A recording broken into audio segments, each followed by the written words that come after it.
Hello दोस्तों, technical facts के एक नए एपिसोड में आपका स्वागत है। मैं हूं आपका दोस्त और होस्ट अभिषेक सागर और आज हम बात करने वाले हैं वाईफाई के बारे में। अब टेक्नोलॉजी फैक्ट्स के एपिसोड कैसे होते हैं, देखिए मजनू भाई दुनिया के सबसे बड़े पेंटर हो या ना हो, लेकिन टेक्नोलॉजी फैक्ट्स के एपिसोड बहुत ही ज्यादा इंटरेस्टिंग होते हैं। तो आज हम बात करने वाले हैं वाईफाई के बारे में। तो आइए देखते हैं कि वाईफाई के बारे में क्या मजेदार बातें मैं आपको बताना चाहता हूं।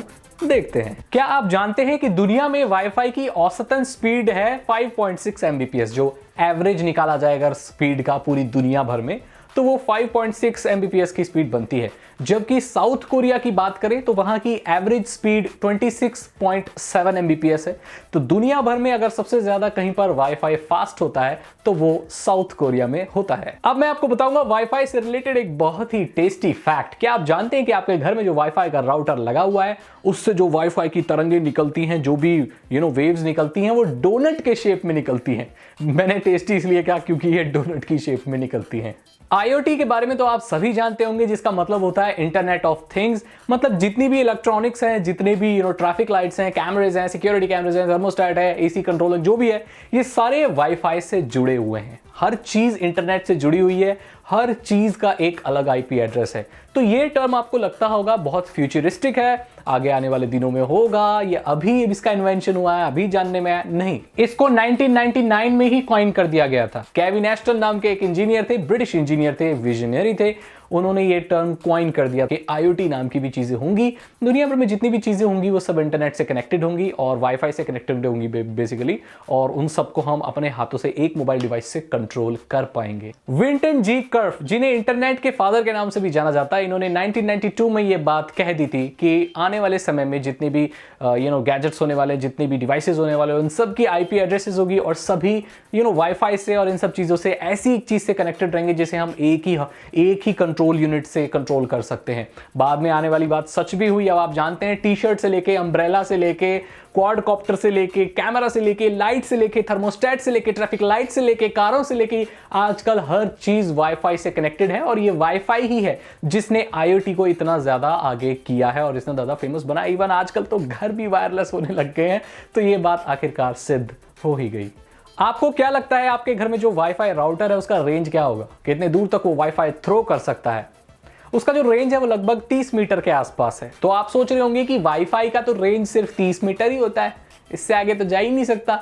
जी नहीं, आप गलत हैं अगर आप ऐसा सोचते हैं। तो वाईफाई का सिग्नल 275 किलोमीटर से भी ज्यादा हो सकता है, 275 किलोमीटर से भी ज्यादा, और इसको और ज्यादा एक्सटेंड किया जा सकता है। लेकिन ये बहुत ज्यादा इसमें पेलोड्स और इक्विपमेंट यूज होंगे जो कि हम घर में इतना एक्सपेंसिव नहीं लगा सकते हैं, तो इसकी रेंज हम इतनी ज्यादा बढ़ा नहीं सकते। तो हमारे लिए 30 मीटर बहुत होता है भैया, एक बिल्डिंग या दूसरी में आराम से चल जाता है। इससे जो कि पाताल में जाके थोड़ी चलाना है। लेकिन अगर कोई सरकार चाहे जो पूरी सिटी में वाईफाई थ्रो करना चाहे तो वो बड़े बड़े इक्विपमेंट लगा सकती है, जिससे वो 200-300 किलोमीटर तक भी वाईफाई का जो रेंज है वो बढ़ा सकती है। एक और चीज बतानी भूल गया कि वॉशिंग मशीन और टीवी और आपके जितनी भी घर के प्रोडक्ट हैं अभी आप चलाते हैं, वो लगभग सारे ही वाईफाई से कनेक्टेड आज के दौर में हो चुके हैं। आपको हर चीज वाईफाई मिल जाएगी। क्या आपको ये बात पता है कि अमेरिका में वाईफाई सिग्नल्स ज्यादा स्ट्रांग होते हैं यूरोप के कंपैरिजन में? ये ऐसा क्यों होता है? क्योंकि अमेरिका की और यूरोप की अथॉरिटीज अलग अलग हैं और उनके कुछ अलग नियम हैं। तो यूरोप में इतने ज्यादा स्ट्रॉन्ग सिग्नल्स थ्रो करने की परमिशन नहीं है उनकी अथॉरिटी के द्वारा, जबकि अमेरिका में ऐसा कोई भी लॉ नहीं है। तो औसतन देखा जाए तो अमेरिका का जो वाईफाई होता है वो यूरोप के वाईफाई से ज्यादा स्ट्रॉन्ग होता है। आपको नया वाईफाई राउटर खरीदना है, आप अपने नजदीकी दुकान पर जाते हैं और बोलते हैं भैया मुझे वाईफाई राउटर दे दो या मॉडेम दे दो, जो भी बोलते हो। फिर उसके बाद आप उससे सवाल पूछते हो, भैया मैं इस राउटर से कितने डिवाइसेस कनेक्ट कर सकता हूँ? तो आपका जो दुकानदार है वो ऐंठ में बोलता है, ओ बेटे इससे 255 डिवाइसेस कनेक्ट हो सकते हैं। देखिए ये सच्चाई तो है, लेकिन अगर किसी राउटर से 255 डिवाइसेस कनेक्ट कर दिए जाएं तो सही बात तो ये है कि उनमें से एक भी डिवाइस ठीक से इंटरनेट सर्फ नहीं कर पाएगा। अब जिसकी 1 Mbps की स्पीड है उसको अगर 255 डिवाइसेस में आपका डिवाइड कर देंगे तो उसकी स्पीड कितनी आएगी मुझे बताने की जरूरत नहीं है। आपका मैथ्स मुझसे थोड़ा सा ज्यादा ही स्ट्रांग होगा, लेकिन इतना जो जानता हूं कि ऐसी स्पीड होगी कि एक वेब पेज भी ठीक से खुल नहीं पाएगा।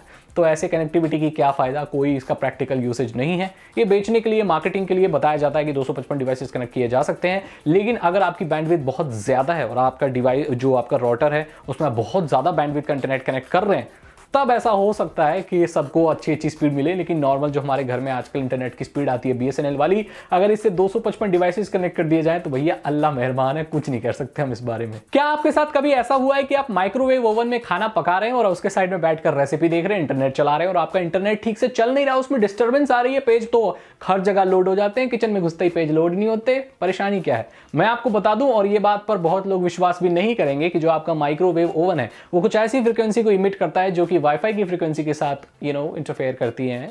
क्योंकि जो माइक्रोवेव ओवन में जो फ्रीक्वेंसी लीक होती है, हालांकि जो अच्छे माइक्रोवेव होते हैं उनमें नहीं होती है, लेकिन फिर भी कुछ परसेंट निकलती है, कुछ फ्रीक्वेंसी इमिट करती है, क्योंकि वो भी रेडियो वेव्स हैं, यहाँ भी इलेक्ट्रोमैग्नेटिक वेव्स की बात हो रही है। तो ये इनकी जो फ्रीक्वेंसी होती है 2 पॉइंट समथिंग की होती है, उसकी भी 2 पॉइंट समथिंग की होती है, तो वो आपस में इंटरफेरेंस करती है और उस इंटरफेरेंस की वजह से आपका वाईफाई ठीक से नहीं चल पाता। ये सच्चाई है, लेकिन ये हर केसेस में नहीं होता, ये डिपेंड करता है, किसी के साथ होता है, किसी के साथ नहीं होता। मैं आपको बता दूं, वाईफाई एक 2 फ्रीक्वेंसी पर काम करता है, 2 पॉइंट समथिंग, 2.7 या 2.4 है, कुछ 2 पॉइंट के बाद ही है, और कुछ जो हमारा माइक्रोवेव वो भी 2.4 या 2.7 के आसपास ही होता है, तो ये इंटरफेस करता है। लेकिन वाईफाई के लिए दूसरी फ्रीक्वेंसी का भी इस्तेमाल किया जाता है जो 5 के आसपास होती है, वो अलग अलग कंट्रीज में 4.9 या 5 से शुरू होती है, तो वहां पर डिस्टर्बेंस नहीं होगी माइक्रोवेव ओवन के साथ, लेकिन जो नॉर्मल हम वाईफाई यूज करते हैं उसमें इंटरफेरेंस होती है, और ये बहुत ही मजेदार फैक्ट है। और एक और चीज मैं आपको बता देना चाहूं कि जब आप किसी ऐसी सराउंडिंग में हैं जहां पर बहुत सारे वाईफाई डिवाइसेस हैं, बहुत सारे राउटर हैं, आप ऐसी जगह पर रहते हैं जो मेट्रो सिटी है, जहां पर आपके आसपास बहुत सारे वाईफाई हैं, श्याम का, राम का, दीपक का, वीवो का, ऐसे बहुत सारे आते रहते हैं मेरे पास भी, तो ऐसे केस में आपकी जो वाईफाई की स्पीड है वो थोड़ा सा फर्क पड़ता है, उसमें इतनी ज़्यादा फास्ट नहीं चलती है, क्योंकि वो सेम फ्रीक्वेंसी पे काम कर रहे हैं और बहुत ज़्यादा रेडियो वेव्स में अगर डिस्टर्बेंस है फील्ड में, तो फिर थोड़ा सा होता है, स्पीड कम हो जाती है। लेकिन अगर आप ऐसी जगह पर जहाँ पर एक ही राउटर है, आपका आसपास कोई और वाईफाई का सिग्नल नहीं आ रहा है, ऐसे केस में आप बेटर कनेक्शन एक्सपेक्ट कर सकते हैं। तो मैं आशा करता हूं कि आपको ये फैक्ट्स बहुत ही पसंद आए होंगे, आपको मजा आया होगा वाईफाई के बारे में इंटरेस्टिंग बातें जानने में। अगर आपको ये वीडियो अच्छी लगी तो लाइक करें, अपने दोस्तों के साथ शेयर करें, और मैं मिलता हूं आपसे अगली वीडियो में। Thank you so much and goodbye. जा मेरे कैमरे को तोड़ दे। अबे सीरियस है क्या तू? तो तोड़ ही देगा यार, महंगा कैमरा भाई। तो अब मैं मिलता हूं आपसे अगली वीडियो में, जाओ।